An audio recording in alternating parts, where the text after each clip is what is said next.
Hello friends, કેમ છો બધા? મજામાં? ચાલો આજે આપણે બનાવીએ નટ ચીલી. એના માટે આપણે પહેલાં લઈશું થોડા સિંગદાણા, એને ગરમ કરીશું, શેકાવા દઈશું.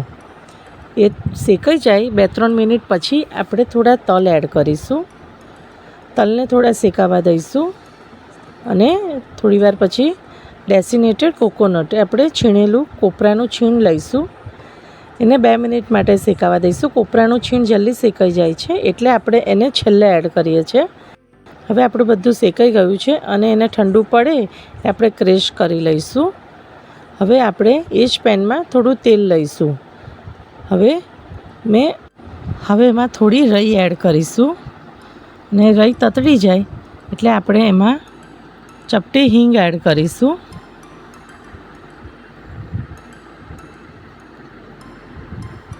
હવે હિંગ બી આપણી થઈ ગઈ છે એટલે એમાં આપણે આ ટાઈપના મેં મોટા મરચાં લીધેલા છે, એને ગોલ ગોલ સમારી લીધા છે. હવે મરચાંને આપણે એમાં એડ કરી દઈશું અને મરચાંને શેકાવા દઈશું મીડિયમ ગેસ ઉપર. હવે આપણે એમાં થોડુંક મીઠું નાખી દઈશું જેનાથી મરચાં ચડી જાય સરસ અને પોચા પડી જાય. ને મરચાંને થોડીવાર માટે આપણે શેકાવા દઈશું મીડિયમ ગેસ ઉપર.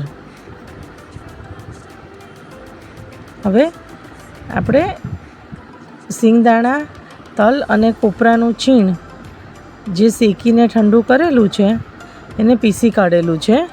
હવે આપણું મિક્સર રેડી છે અને આપણે એમાં એડ કરી દઈશું. મરચાં બી આપણા શેકાઈ ગયા છે ઓલમોસ્ટ, એટલે આપણે એમાં એડ કરી દઈશું એ મિક્સરને.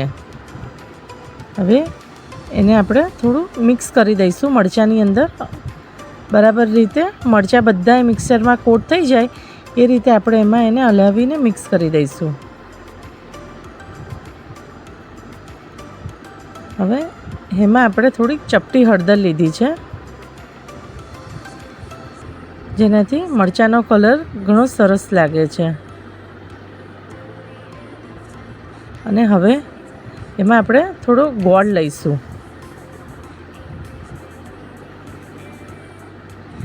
લગભગ એક નાનું બાઉલ જેટલું મેં ગોળ લીધો છે.